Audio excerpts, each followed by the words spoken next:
what are some of the ways that those selfish attitudes creep into your family life? A lot of stuff has snuck in since when I was little. Because when I was little, I grew up in a very boring town in Illinois, and there was nothing to do, and we were all together all the time. We had dinner together every night. I used to feel like you didn't really know someone until you'd really been bored with, not bored with them, but bored alongside them. You know what I mean? But now, nobody has to ever be bored. Nobody has to ever reflect. Nobody has to ever have a thought. All they have to do is react to all the busyness. And very few people have family dinners or spend any time together at all. My husband went to Guatemala a week ago. In between his back incident and his knee incident, he went to Guatemala. And for some reason, when he came back, he was really sweet to me.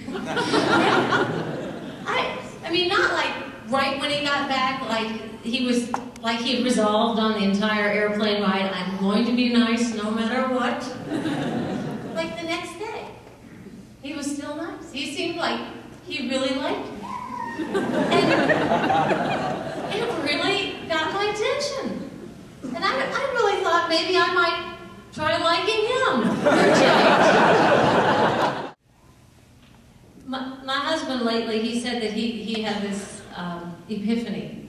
That what he tells people now is that when your spouse is doing that same old thing that really irritates you, or they're nagging you about how you're not meeting their needs or whatever it is, instead of immediately defending yourself, which is what we always do, take that as a little alarm that they're not feeling loved.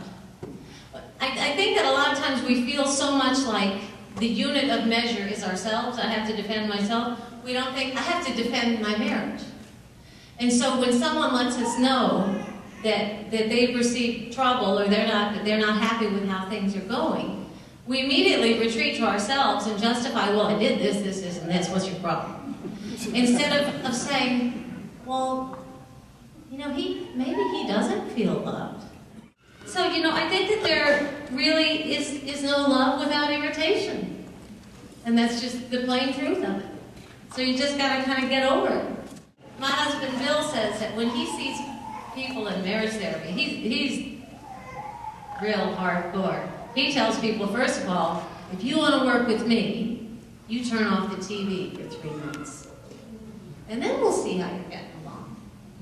You know, because people will come into him surprised that they don't seem to have any relationship. And he'll say, well, how many TVs do you have in the house? Well, there's one in the kitchen. There's one in the bedroom. There's one in the living room.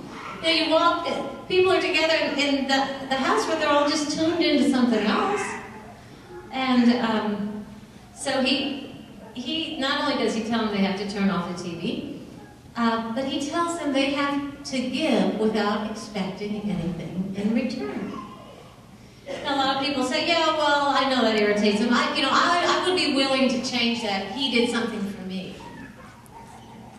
And they think it's supposed to be this 50-50 deal. Well, it isn't a 50-50 deal. It's 100. You have to give 100. And I used to study economics, and there's a concept called opportunity cost. And opportunity cost is what else you could have spent your money on. And I think, you know, in marriage, what else? Instead of this fighting and this coldness and these grudges, you know, if somebody would have just said, I'm sorry. I mean, I don't know if you've ever been like that, where it's just a real hard nut to crack, and then somebody seems to kind of give a little bit, and then it's like, 10 minutes later, your whole life has changed.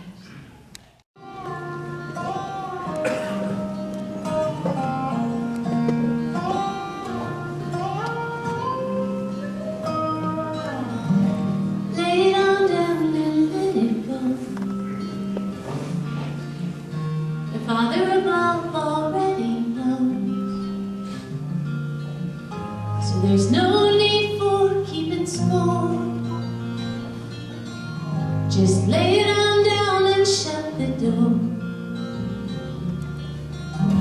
Lay it on down and let it go. Your Father above still loves you so. So there's no need for alibi. Just lay it on down and close your eyes. You gotta lay it on down.